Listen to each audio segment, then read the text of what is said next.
Kapag walang trabaho, ugali na naming magkakabarkada na tumambay sa tindahan ni Aling Itreng pagkatapos kumain ng hapunan. Magkukwentuhan at kapag lumipas ang busog ay magyayayaan ng mag-inuman. Ako ang madalas taya sa inuman. Palibhasay ako ang may maganda-gandang pinagkikitaan.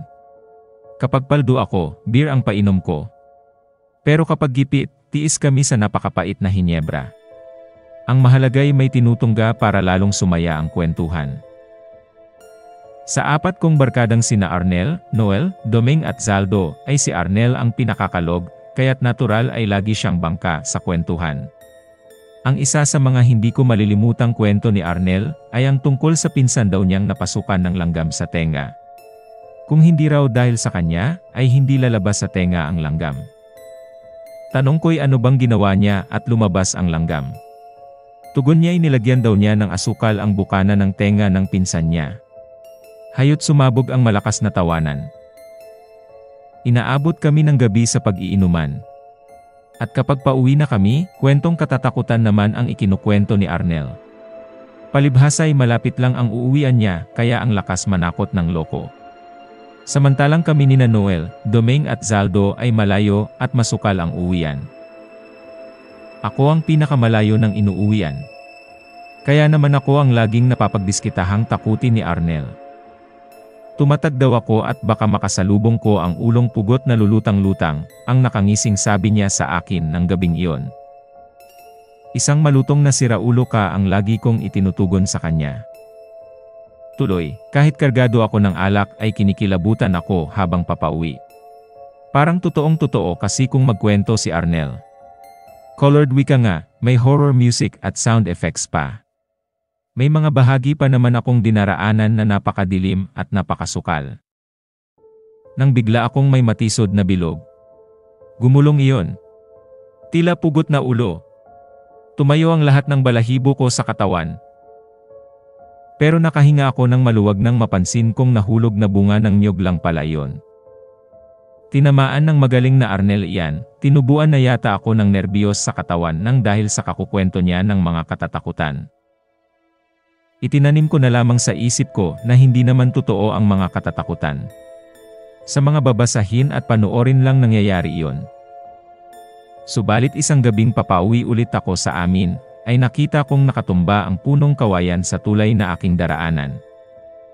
Takang-taka ako kung bakit nabuwal ang punong kawayang iyon na nasa tabi ng tulay.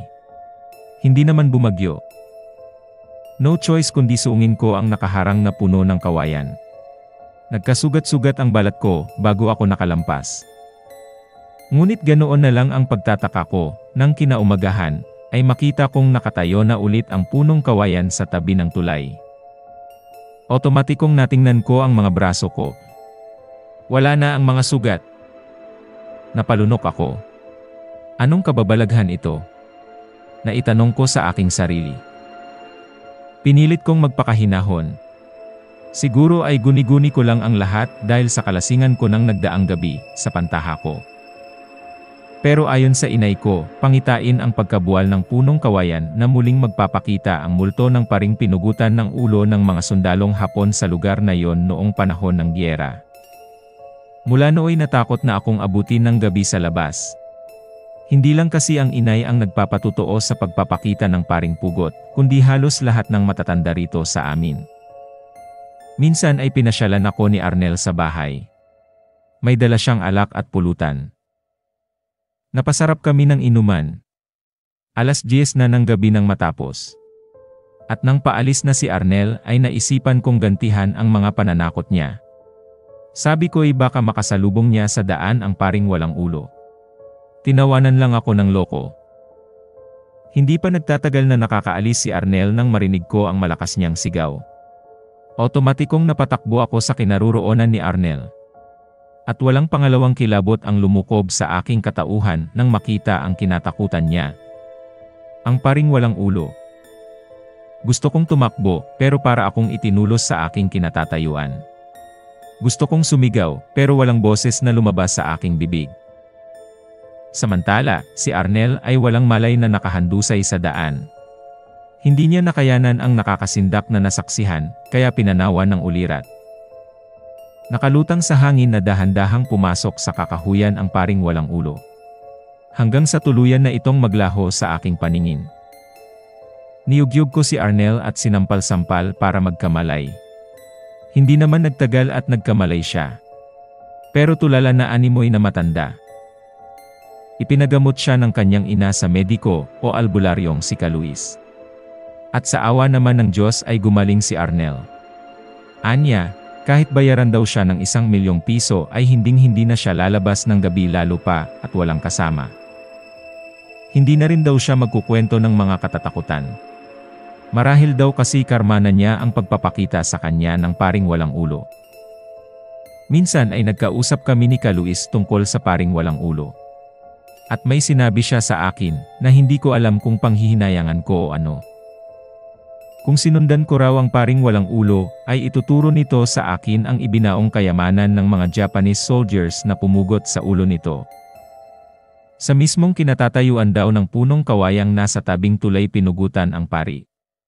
Ang katawan daw nito ay maayos na nailibing, pero ang ulo nito ay hindi. Tinanong ko si Luis kung saan napapunta ang ulo ng pari. Tugon niya ay kasama ng kayamanang ibinaon ng mga sundalong Hapon sa kung saang lugar dito sa amin sa Inclanay. Ang pugot na ulo raw ang silbing bantay ng kayamanan. Hanggat wala raw taong may mabuting kalooban na makakatagpo sa kayamanan at pugot na ulo na marahil daw ay nais ng pinugutang pari na mabendisyonan at mapasama sa labi ng kanyang katawan ay babalik at babalik ang kanyang multo. Pero sino kayang tao na may mabuting kalooban ang magkakaroon ng lakas ng loob na sumunod sa paring walang ulo kapag pinagpakitaan nito? 1994 pa ang makapanindig balahibong experience kong ito sa paring pugot, pero hanggang ngayon ay sariwa pa rin sa aking alaala. Hanggang dito na lang po, mga kagimbal. Thanks and more power sa Pinoy Gimbal YouTube channel.